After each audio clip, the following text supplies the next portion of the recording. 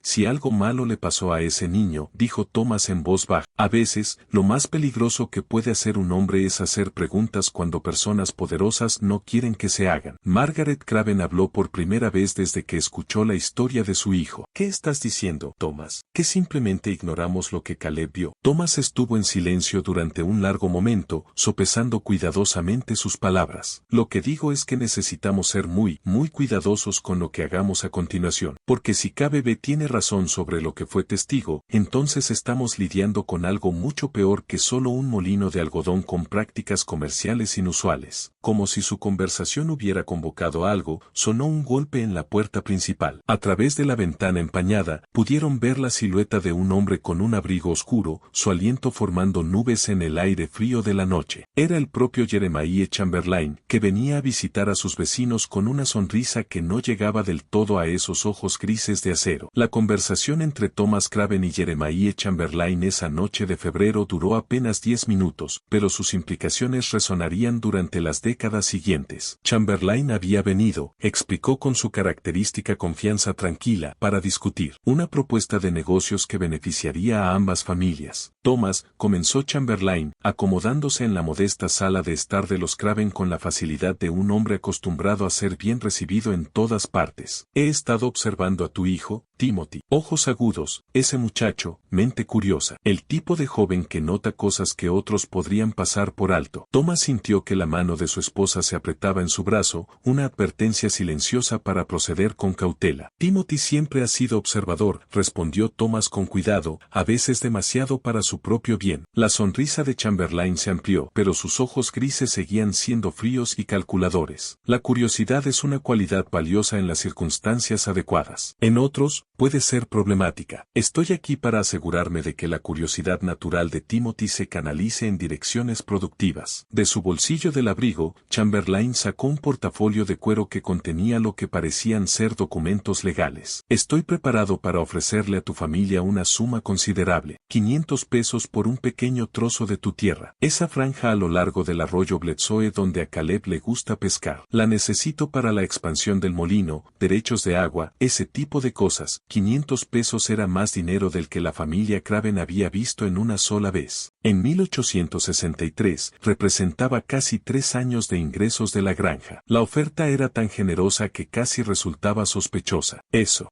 es muy generoso, señor Chamberlain, tartamudeó Thomas. Pero ese trozo de tierra ha estado en mi familia durante 30 años. Realmente no está a la venta. La expresión de Chamberlain no cambió, pero algo se alteró en la atmósfera de la habitación. La temperatura pareció bajar varios grados, y las lámparas de aceite parpadearon como si fueran tocadas por una brisa imperceptible. Entiendo el apego a la tierra familiar, Thomas. Lo entiendo verdaderamente, pero el progreso no espera a nadie, y mi molino representa el futuro de este condado. La pregunta es si tu familia será parte de ese futuro próspero o... Dejó la frase en el aire como humo de una vela apagada. Margaret Craven encontró su voz. ¿Qué está diciendo exactamente, señor Chamberlain? Estoy diciendo que la cooperación tiende a ser recompensada, mientras que la obstrucción puede llevar a consecuencias desafortunadas. Circunstancias. Tomemos a la familia Henderson, por ejemplo. Inicialmente se mostraron reacios a venderme la tierra donde ahora se encuentra mi molino, pero después de que el joven James Henderson tuviera ese terrible accidente con su rifle de caza, reconsideraron. Es sorprendente cómo las prioridades pueden cambiar tan rápidamente cuando la tragedia golpea cerca de casa. La amenaza se entregó con tal elegancia casual que tomó un momento para que su pleno significado se registrara. James Henderson efectivamente había muerto en un accidente de caza 6 meses antes, una tragedia que había había conmocionado a la comunidad. La idea de que podría no haber sido accidental nunca se le ocurrió a nadie. Thomas Craven miró a su hijo de 12 años, que estaba sentado con los ojos muy abiertos en la esquina, claramente entendiendo más de la conversación de los adultos de lo que cualquiera se sentía cómodo. La opción que tenía frente a él era clara: aceptar la oferta de Chamberlain y garantizar la seguridad de su familia, o rechazarla y arriesgarse a las consecuencias. Necesitaré algo de tiempo para considerar su oferta, dijo finalmente Thomas. Chamberlain se levantó de su silla con una gracia fluida, recogiendo su portafolio y ajustando su cadena de reloj de oro. Por supuesto, tómese todo el tiempo que necesite. Pero Thomas hizo una pausa en la puerta. Recuerde que oportunidades como esta no se presentan a menudo, y tampoco lo hacen las segundas oportunidades. Después de la partida de Chamberlain, la familia Craven se quedó en silencio atónito. Las implicaciones de la visita eran claras para los tres. Las observaciones de Timothy durante la tormenta de nieve de alguna manera llegaron a la atención de Chamberlain, y el dueño del molino estaba tomando medidas para asegurarse de que no se hicieran más preguntas. 3 días después, Thomas Craven firmó los papeles vendiendo su propiedad junto al arroyo Bledsoe al molino Chamberlain por $500 en monedas de oro. La transacción se registró en el tribunal del condado con una velocidad inusual, procesada por un secretario que había recibido recientemente una donación sustancial para el fondo de construcción de su iglesia. Pero vender la tierra no terminó con el interés de Timothy en las operaciones del molino. Si acaso, perder su lugar favorito para pescar solo intensificó su curiosidad sobre lo que Chamberlain estaba tan desesperado por esconder. El niño comenzó a tomar rutas más largas hacia la escuela que le permitían observar el molino desde diferentes ángulos, anotando patrones en los vaivenes de los trabajadores y las carretas. Lo que descubrió durante los meses siguientes pintó un panorama cada vez más inquietante. Los trabajadores seguían llegando al molino en pequeños grupos, generalmente familias o individuos que parecían ser refugiados de la guerra en curso. Se alojaban en las viviendas de la empresa durante periodos que iban de varias semanas a unos pocos meses. Luego, inevitablemente, simplemente desaparecía. Las desapariciones seguían un patrón predecible. Siempre ocurrían durante los periodos de producción máxima, cuando el molino trabajaba las 24 horas para cumplir con los contratos militares. Siempre sucedían de noche, generalmente durante las horas más oscuras antes del amanecer, y siempre coincidían con la aparición de esas misteriosas carretas cubiertas de lona que se dirigían al sur, hacia el río Cumberland. Caleb, manteniendo un diario secreto, registraba cada observación en un código propio que él mismo había ideado. Anotaba nombres cuando podía aprenderlos, descripciones de los trabajadores desaparecidos, fechas de sus desapariciones. Al final de 1863, su diario contenía referencias a 27 personas que simplemente habían desaparecido de los registros de empleo del molino. Pero fue su descubrimiento a finales de diciembre lo que realmente reveló el alcance de la operación de Chamberlain. Mientras exploraba los bosques cerca del río, Caleb encontró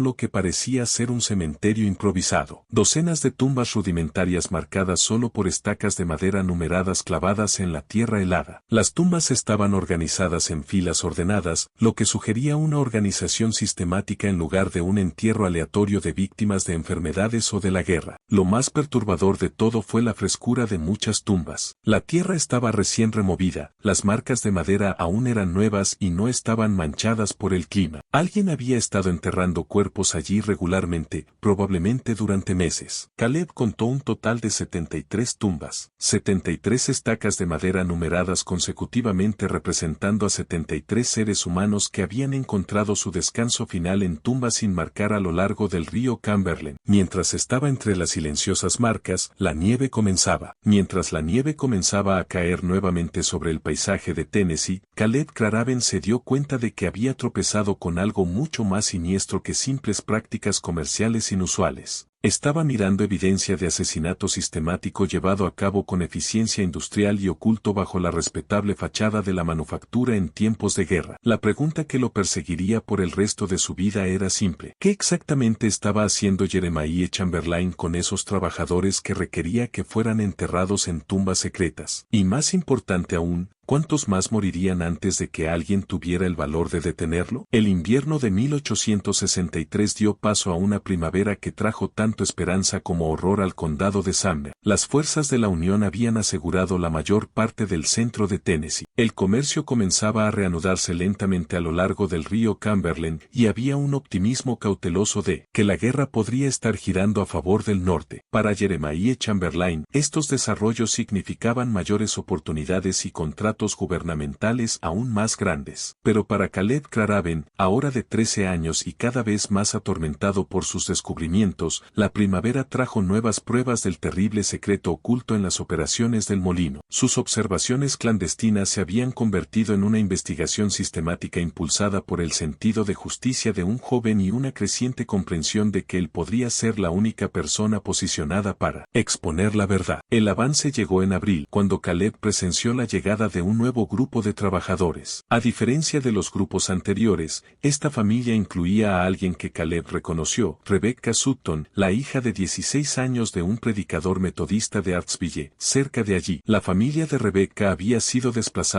por los saqueadores confederados el mes anterior y se había difundido la noticia a través de las iglesias locales de que estaban buscando empleo y refugio. Caleb observó cómo la familia Sutton, los padres, 3 hijas y un hijo pequeño, fueron recibidos en el molino con el encanto característico de Chamberlain y su eficiencia. Se les asignó una pequeña casa en los alojamientos de los trabajadores, se les dio empleo en las áreas de producción del molino y se les prometió un salario estable, además de alojamiento y comida. A los ojos de los observadores externos, parecía ser un arreglo ideal para una familia que había quedado en la miseria por la guerra. Pero Caleb sabía mejor. Basado en sus observaciones de los patrones anteriores, estimó que la familia Sutton tendría tal vez 2 meses antes de que se unieran a las filas de los desaparecidos. Ese conocimiento lo llenó de una urgencia desesperada. Ya no eran refugiados anónimos. Esta era una familia que conocía, personas que había visto en las reuniones de la iglesia y en los eventos comunitarios. Determinado a reunir pruebas concretas de los crímenes de Chamberlain, Caleb comenzó a correr riesgos extraordinarios. Empezó a colarse en el terreno del molino por la noche, escondiéndose en los desvanes de heno y cobertizos de almacenamiento para observar las actividades nocturnas que parecían ser centrales para la operación. Lo que descubrió superó sus peores temores. El sótano del molino, accesible a través de una entrada poco utilizada cerca del arroyo, contenía instalaciones que no tenían nada que ver con el procesamiento de algodón. Caleb vislumbró habitaciones que parecían estar diseñadas para el confinamiento, cámaras vacías con puertas pesadas y ventanas con rejas. Vio lo que parecía una instalación médica, completa con instrumentos quirúrgicos y frascos de productos químicos cuyos propósitos solo podía adivinar. Lo más perturbador de todo fue una habitación que contenía registros detallados de cada trabajador que había sido empleado en el molino. Nombres, edades, descripciones físicas, conexiones familiares, y lo más significativo, notas detalladas sobre su utilidad para lo que Chamberlain denominaba propósitos experimentales. Los archivos estaban organizados con un cuidado meticuloso, lo que sugería un enfoque sistemático de lo que estaba sucediendo con los trabajadores desaparecidos. La sangre de Timothy se heló al leer las entradas escritas a mano por Chamberlain. Sujeto 23, John Patterson, 34 años, excelente estado físico, adecuado para pruebas de resistencia, expiró después de 72 horas. Sujeto 31, Mary Collins, 28 años, exposición previa a tifus, útil para estudios de inmunidad, desechada después de 2 semanas de observación. Sujeto 41, David Reynolds, 19 años, constitución fuerte, ideal para procedimientos quirúrgicos. Materiales preservados para futuros estudios. El lenguaje clínico y la notación sistemática. Claro que el molino estaba sirviendo de fachada para experimentos médicos del tipo más horrendo. Chamberlain no solo estaba asesinando a sus trabajadores, los estaba utilizando como sujetos humanos de prueba para investigaciones que violaban todos los principios de la ética médica y la decencia humana. La realización de que Rebecca Sutton y su familia estaban destinados a este destino impulsó a Caleb a una acción desesperada. Comenzó a dejar advertencias anónimas para la familia Sutton, deslizando notas bajo su puerta por la noche o escondiendo mensajes donde Rebecca pudiera encontrarlos durante sus turnos de trabajo. Las advertencias eran crípticas. No confíes en nadie en el molino. Vete mientras aún puedas. El peligro llega con la oscuridad, pero esperaba que plantaran semillas de sospecha que pudieran salvar sus vidas. Sus esfuerzos parecían estar funcionando. Caleb notó que Rebecca se había vuelto cada vez más nerviosa y vigilante. Comenzó a hacer preguntas sobre los trabajadores anteriores, indagando sobre las familias que supuestamente se habían mudado a otras oportunidades. Sus preguntas hicieron que otros trabajadores actuales se sintieran incómodos, y la noticia finalmente llegó a Chamberlain de que los empleados más recientes estaban mostrando una curiosidad inquietante sobre las operaciones del molino. La respuesta fue rápida y despiadada. En la noche del 15 de junio de 1864, Caleb observó horrorizado cómo los guardias armados rodeaban los alojamientos de la familia Sutton. La familia fue despertada de sus camas y marchada a punta de pistola hacia las instalaciones del sótano del molino. Los gritos aterrados de Rebecca resonaron por todo el recinto mientras era separada de sus padres y hermanos menores. Caleb sabía que estaba presenciando el principio del fin para la familia Sutton. En unos días, se convertirían en sujetos de los experimentos retorcidos de Chamberlain. En unas semanas, se unirían a las 73 tumbas sin marcar a lo largo del río Cumberland. Pero Rebecca Sutton era diferente de las víctimas anteriores. Era joven, inteligente y decidida a sobrevivir. Como Caleb descubriría pronto, ella también estaba planeando algo que salvaría a su familia o garantizaría que sus muertes no quedaran sin ser testificadas. Justo cuando pensábamos que habíamos visto las profundidades de la depravación de Jeremiah Chamberlain, el coraje de una niña de 16 años iluminaría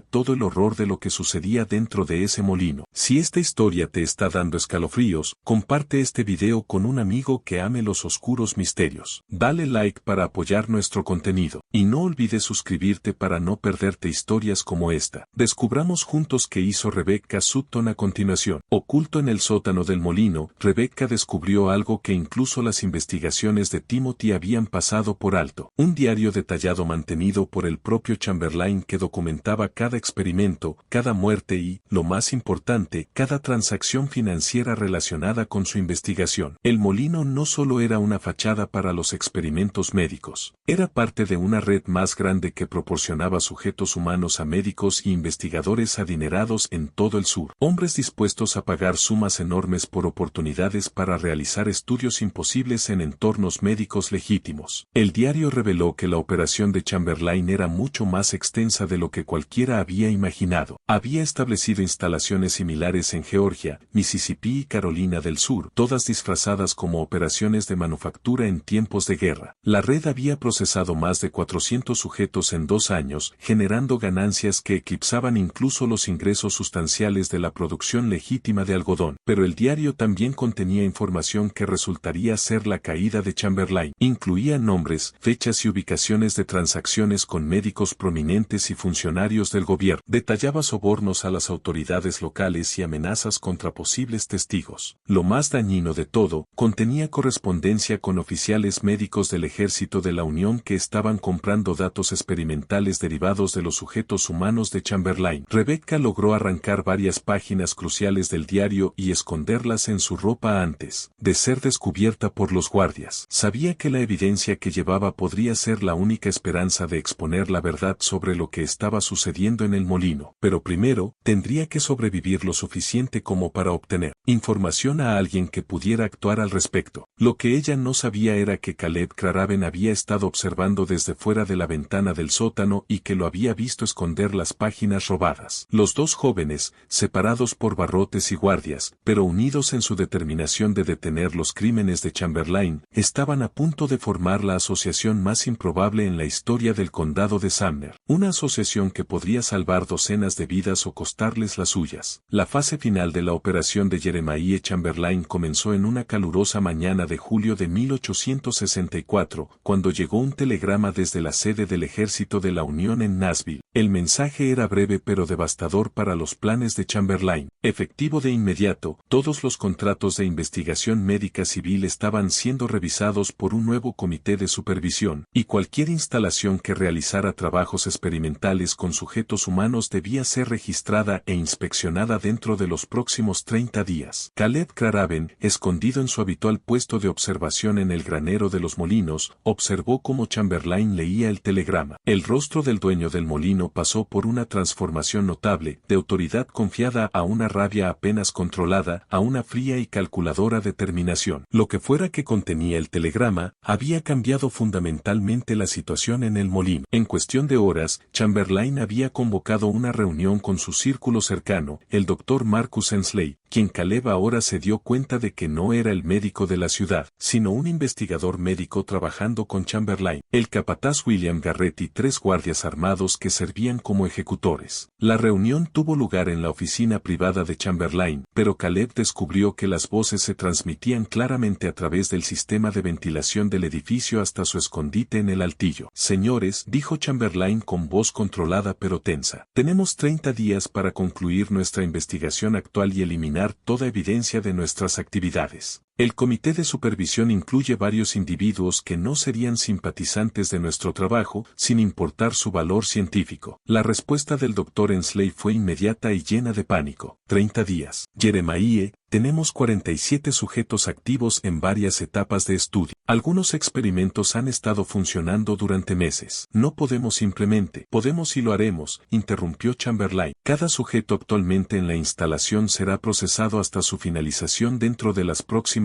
2 semanas. Todos los registros serán destruidos. Toda evidencia física será eliminada. Cuando lleguen los inspectores, no encontrarán nada más que un molino de algodón patriótico contribuyendo al esfuerzo de guerra de la Unión. La sangre de Timothy se heló al comprender las implicaciones. 47 personas estaban siendo retenidas en las instalaciones del sótano del molino y Chamberlain planeaba asesinarlas a todas dentro de 2 semanas para encubrir sus crímenes. Entre esos 47 estaban Rebecca Sutton y su familia. Pero lo que resultó aún más aterrador fue lo que vino a continuación en la conversación. ¿Qué pasa con los testigos? Esta fue la intervención de William Garrett, el capataz, cuya tarea era manejar los aspectos prácticos de la operación. El chico Craven ha estado husmeando durante más de un año. El jefe de correos ha estado haciendo preguntas sobre la entrega de correos a los trabajadores que supuestamente se mudaron. El Dr. Peterson de la ciudad mencionó que nunca ha tratado ninguna herida de molino a pesar de toda la maquinaria peligrosa. Estoy al tanto de los problemas potenciales, respondió suavemente Chamberlain. Ya he tomado medidas para abordar las amenazas más significativas. La familia Craven será invitada a unirse a nuestra fuerza laboral dentro de los próximos días. Una oferta generosa de empleo que no podrán rechazar. En cuanto a los demás, bueno, los accidentes suceden durante la guerra, incendios en las casas, accidentes de caza, caídas de caballos. Trágico, pero comprensible. Caleb se dio cuenta con claridad cristalina de que toda su familia estaba ahora marcada para morir. Chamberlain había tolerado su conocimiento mientras pudiera manejarlo con sobornos y amenazas, pero con la investigación del comité de supervisión a la vista, todos los testigos potenciales se habían convertido en pasivos a eliminar. La mente del chico corría a toda velocidad mientras consideraba sus opciones. Podría correr a casa y advertir a sus padres, pero ¿a dónde irían? Chamberlain tenía conexiones en todo el centro de Tennessee, y huir solo confirmaría su culpa en sus ojos. Podría intentar contactar con las autoridades de la Unión, pero la guarnición más cercana estaba en Nashville, a un día de viaje, y no tenía pruebas de que alguien lo creyera. La única oportunidad era coordinarse con Rebecca Sutton y los otros prisioneros para exponer la verdad antes de que Chamberlain pudiera implementar su solución final. Pero eso requeriría entrar en las instalaciones del sótano, pasar por los guardias armados y organizar un intento de escape coordinado con personas que se habían debilitado por semanas o meses de cautiverio. Caleb tomó su decisión. Esa noche intentaría la infiltración más peligrosa de su joven vida, buscando llegar a los prisioneros del sótano y organizar una rebelión que los liberara a todos o asegurara que alguien sobreviviera para contar la verdad sobre lo que había ocurrido en el molino de algodón Chamberlain. Mientras se preparaba para descender de su escondite, Caleb escuchó una última conversación que hizo que su misión fuera aún más urgente. Cuando comenzamos con el procesamiento final, preguntó el Dr. Ensley. Esta noche, respondió Chamberlain, comenzaremos con los niños. Requieren menos preparación y su eliminación fomentará la cooperación de los sujetos adultos. Para la mañana, deberíamos poder reducir nuestro número en al menos una docena. Las manos de Timothy temblaron mientras bajaba del altillo. El hermano pequeño de Rebecca, de 8 años, sería uno de los primeros en morir a menos que se hiciera algo de inmediato. El chico que había pasado más de un año observando y registrando los crímenes de Chamberlain estaba a punto de descubrir si su valentía era igual a la tarea de detenerlos. El sótano del molino después de la medianoche era un lugar que existía más allá de las las pesadillas. Mientras Caleb se deslizaba por los pasillos iluminados solo por lámparas de aceite parpadeantes, encontró escenas que lo perseguirían por el resto de su vida. Celdas que contenían figuras demacradas que apenas parecían humanas. Salas de operaciones manchadas con evidencia de procedimientos que violaban todos los principios de ética médica. Áreas de almacenamiento llenas de frascos que contenían muestras que antes habían sido partes de personas vivas. Pero fue en el último pasillo donde Caleb encontró lo que buscaba. Rebecca Sutton, aún viva, aún desafiante y aún aferrada a las páginas robadas del diario que podría exponer toda la operación de Chamberlain. Cuando vio el rostro de Timothy en la ventana de su celda, sus ojos se llenaron de una mezcla de esperanza y determinación desesperada. Timothy, susurró, gracias a Dios. Pensé que nadie sabía que estábamos aquí. Sé todo, respondió Caleb en voz baja. Y voy a sacarte de aquí, pero tenemos que movernos rápido. Están planeando matarlos a todos esta noche, empezando por los niños. El rostro de Rebecca se endureció con resolución. Entonces no tenemos tiempo para una fuga cuidadosa. Vamos a tener que luchar para salir, y algunos de nosotros probablemente no lo conseguiremos. Mientras Caleb trabajaba para abrir la cerradura de la celda de Rebecca con herramientas robadas de la tienda de mantenimiento del molino, ambos jóvenes entendieron que se embarcaban en una misión que podría salvar docenas de vidas o costarles la suya, pero también sabían que eran la única esperanza de justicia para las 73 personas ya enterradas en tumbas sin marcar a lo largo del río Cumberland. La rebelión estaba a punto de comenzar. La rebelión en el molino de algodón Chamberlain comenzó a las 2:47 de la mañana del 22 de julio de 1864, cuando Caleb Craven y Rebecca Sutton desbloquearon la primera puerta de la celda y susurraron las palabras que cambiarían todo. Nos vamos de aquí, todos nosotros, esta noche. Los prisioneros que liberaron estaban en varias etapas de deterioro físico y mental, pero las páginas robadas del diario de Rebecca habían revelado algo que transformó su desesperación en furia. Los registros de Chamberlain mostraban que ninguno de ellos era una víctima aleatoria. Habían sido seleccionados específicamente en base a perfiles detallados. Familias sin conexiones locales, individuos que huían de zonas de guerra y que no serían echados de menos, personas cuyas desapariciones podían explicarse como salidas voluntarias. Pero lo más importante fue que los registros revelaron que varios prisioneros tenían familiares en puestos de autoridad. El tío de Rebecca era un juez federal en Kentucky. El hermano de otro prisionero era un oficial de la Unión, el coronel del ejército. El padre de una tercera víctima era un rico comerciante con conexiones con los intereses textiles del norte. Chamberlain había estado jugando un juego peligroso y su documentación sistemática de cada detalle proporcionaría la evidencia necesaria para destruir. El plan de escape era desesperado pero simple. Rebecca lideraría a un grupo a través del sótano del molino hacia la salida cerca del arroyo, mientras Caleb creaba una distracción en el edificio principal para alejar a los guardias. Los prisioneros liberados se dirigirían al asiento del condado, donde los documentos robados de Rebecca podrían presentarse a las autoridades federales. Lo que ninguno de ellos anticipó fue la presencia del Dr. Ensley en el sótano en ese preciso momento, realizando lo que él llamaba preparativos preliminares con los prisioneros más jóvenes. El grito de alarma del médico resonó por los pasillos cuando se encontró con Caleb liberando al último grupo de cautivos. Guardias, guardias, los sujetos están escapando. El sótano estalló en caos. Hombres armados retumbaban por las escaleras mientras los prisioneros corrían en todas direcciones por el laberinto de pasillos. Caleb se encontró separado de Rebecca mientras los disparos resonaban en los espacios estrechos, el sonido ensordecedor en las cámaras subterráneas confinadas. Pero Rebecca Sutton no había sobrevivido semanas de cautiverio solo para ser recapturada en el momento de la libertad. Aferrada a las páginas del diario incriminatorio de Chamberlain, lideró a su grupo de prisioneros liberados por una ruta que había memorizado durante su encarcelamiento, pasando por las salas quirúrgicas, a través de las áreas de almacenamiento de especímenes, hacia lo que esperaba que fuera la salida cerca del arroyo que Caleb había descrito. Detrás de ellos, podían escuchar la voz de Chamberlain, fría y autoritaria, incluso en crisis. Sellen las salidas. Nadie sale de esta instalación con vida. Dr. Ensley, comience la terminación inmediata de todos los sujetos restantes. No podemos permitir testigos. enemigos. La carrera por el sótano se convirtió en un juego de pesadilla de vida o muerte. Los prisioneros que habían sido debilitados por semanas de experimentos médicos ahora encontraron reservas de fuerza que no sabían que poseían. Madres cargaban a niños que apenas podían caminar. Hombres que habían sido sometidos a procedimientos quirúrgicos ayudaban a otros a navegar por los pasillos resbaladizos de productos químicos derramados de los frascos volcado. Timothy, separado del grupo principal, se encontró cara a cara con William Garrett en una sala de almacenamiento llena con las evidencias más comprometedores del molino. Estantes llenos de frascos que contenían órganos conservados, bocetos detallados de procedimientos quirúrgicos y cajas de correspondencia con médicos de toda la Confederación que habían comprado los datos de investigación de Chamberlain. Debiste haberte metido en tus propios asuntos, niño, gruñó Garrett, levantando su rifle. Pero Caleb había pasado más de un año preparándose para este momento. Desde su escondite detrás de un gabinete de especímenes, arrojó un frasco de conservante químico directamente a la lámpara de aceite, iluminando la sala. El cristal se rompió, la lámpara cayó, y de repente el área de almacenamiento se envolvió en llamas que se expandieron con velocidad aterradora a través del ambiente empapado de químicos. El fuego creó la distracción que Caleb había esperado, pero también transformó la fuga en una carrera contra el tiempo. El sótano, lleno de productos químicos inflamables y estructuras de madera de soporte, se convirtió en un infierno que amenazaba con atrapar a todos dentro, prisioneros y captores por igual. El grupo de Rebecca llegó a la salida cerca del arroyo justo cuando el humo comenzó a inundar los pasillos del sótano, pero su ruta de escape fue bloqueada por dos guardias que habían anticipado su destino. Con el fuego expandiéndose detrás de ellos y los hombres armados adelante, la situación parecía desesperada. Fue el pequeño Benjamin Sutton, el hermano de Rebecca de 8 años, quien proporcionó la solución. El niño había notado algo que los adultos habían pasado por alto. Un túnel de drenaje que conectaba el sótano con el arroyo Bledsoe, probablemente instalado durante la construcción del molino para evitar inundaciones. El túnel era estrecho, parcialmente lleno de agua y diseñado para drenaje en lugar de paso humano, pero ofrecía su única esperanza de escape. Uno a uno, los prisioneros se arrastraron a través del túnel mientras el humo y las llamas se esparcían por detrás de ellos. El sótano detrás de ellos. Rebecca fue la última, sujetando las páginas robadas del diario en una bolsa impermeable que había improvisado con una tela engrasada encontrada en las áreas de almacenamiento. Emergieron del túnel hacia la oscuridad previa al amanecer a lo largo de Bledsoe Creek, jadeando y tosiendo pero vivos. Detrás de ellos, la fábrica de algodón Chamberlain se estaba convirtiendo en una columna de fuego visible a millas a través del campo de Tennessee. Las llamas se habían extendido desde el sótano al edificio principal, consumiendo no solo la estructura, sino toda la evidencia de los crímenes de Chamberlain, o eso parecía. Caleb Craven emergió del edificio en llamas 15 minutos después, habiéndose abierto paso a través de pasillos llenos de humo para alcanzar la seguridad. Pero no venía con las manos vacías. Metidos dentro de su chaqueta había dos artículos que resultarían cruciales. El libro mayor personal de Chamberlain, que contenía registros financieros de toda la operación, y una caja fuerte metálica que contenía correspondencia con oficiales médicos del Ejército de la Unión que habían estado comprando datos experimentales. Mientras los sobrevivientes se reunían a lo largo de la orilla del arroyo, observando la fábrica arder contra el cielo matutino, se dieron cuenta de que no solo habían escapado, habían asestado un golpe devastador contra la operación de Chamberlain. El fuego había destruido las instalaciones, liberado a los prisioneros restantes y eliminado la infraestructura que había hecho posibles los asesinatos sistemáticos. Pero Jeremiah Chamberlain en persona no se veía por ninguna parte, mientras sirenas y gritos resonaban por el campo a medida que los vecinos corrían hacia la fábrica en llamas y las autoridades federales eran convocadas desde Nashville. El hombre responsable de 73 asesinatos simplemente se desvaneció en el caos de la noche. La pregunta que atormentaría a los investigadores durante décadas era simple: ¿a dónde había ido? ¿Y trataría de reconstruir su operación en otro lugar? La respuesta no llegaría hasta 23 años después, cuando trabajadores de la construcción que cavaban para una nueva corte en Gallatin harían un descubrimiento que revelaría el capítulo final de la historia de Jeremiah Chamberlain. Las consecuencias inmediatas del incendio de la fábrica trajeron justicia con una rapidez sorprendente. Las páginas robadas del diario de Rebecca Sutton, combinadas con el libro mayor rescatado por Caleb Craven crimen y el testimonio de 37 prisioneros liberados proporcionaron pruebas abrumadoras de los asesinatos sistemáticos que habían tenido lugar bajo la fachada respetable de la producción de algodón. Los investigadores federales llegaron desde Nashville en menos de 48 horas, liderados por el coronel James Michie, cuyo propio hermano había sido una de las víctimas de Chamberlain. El alcance de la operación sorprendió incluso a fiscales militares experimentados. El Dr. Ensley, capturado mientras intentaba huir del edificio en llamas, proporcionó un testimonio detallado a cambio de evitar la ejecución. Sus revelaciones ampliaron la investigación más allá de Tennessee para incluir instalaciones similares en Georgia, Mississippi y Carolina del Sur. Los registros financieros que Caleb había salvado demostraron que la red de Chamberlain había generado más de $2 millones